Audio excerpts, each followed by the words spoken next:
бұл кісі негізі бұл әйел қайтыс болғаннан көп қорлық көрді негізі. Оғанға дейін бе? Оған дейін шалды, бұл кісінің мінезі бар еді ғой, бұл кісінің ұрсып жерден алып жерге салып, екі баласымен келген, ол кезде балдар кішкентай еді.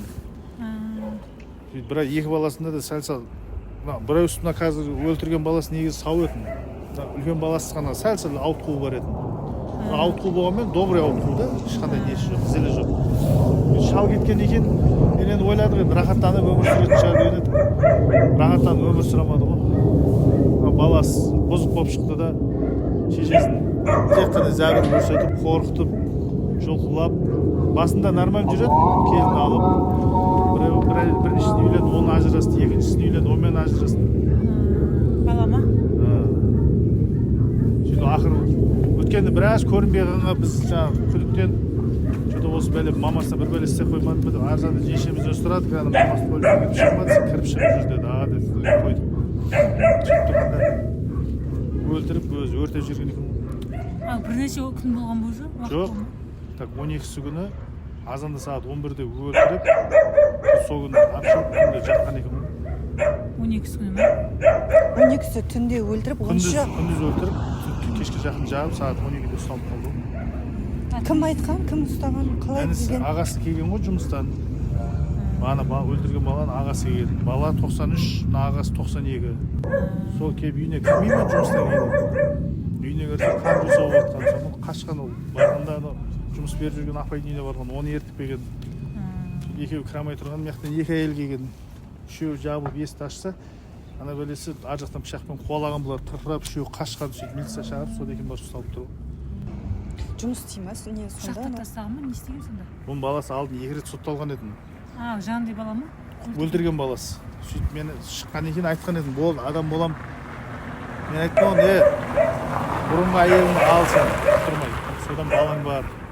Тіршілігін істе, не аласың, қой көреш. Мамаң актер қорлық көр дедім, мамаңа рахат сыйла деген кезде. Деп жүрген сөйтіп. Бірақ наша жеуін қоймады бұл. Бірақ бұл по-моему бұл әбден дайындалған, өйткені бұрын осыдан бір 4-5 күн бұрын ба, бір апта бұрын көрсетіп жататын. Мен ойлайтын, бір бөле қазып батырма үйінде атыңан әлет деп. Сөйтсем бұл бөле отын дайындап жүрген екен күнге. Отынға жаққан ба сонда анасын? Үйінің ішіне бір талай ағаш жинаған, ағаш жағайын деп үйдің бәрін өртейін деген ғой бірінші. Үйдің бәрін бүйтіп ағаш дайындапты, бүйтіп әдемілеп шашлик пісіретін. Әр комнатаға. Сыртқа өртеген ба сонда? Кейін мамасын өлтіріп болғаннан кейін сыртқа шығып, туалеттің алдында барып сол жерге шұңқырға барып тастап, астына үстіне ағаштарын бәрін үйіп төгіп жаққан. Туалетке тастаған анасы? Жоқ, туалеттің жанында шұңқыр бар да, мусор жағатын шұңқыр. Сол жерге қойып. Түгелдей өртеніп кеткен ба анасы? До конца емес, осындай. Апарып қазір жерлеп келдік қой. 1-ақ метр болып қалған.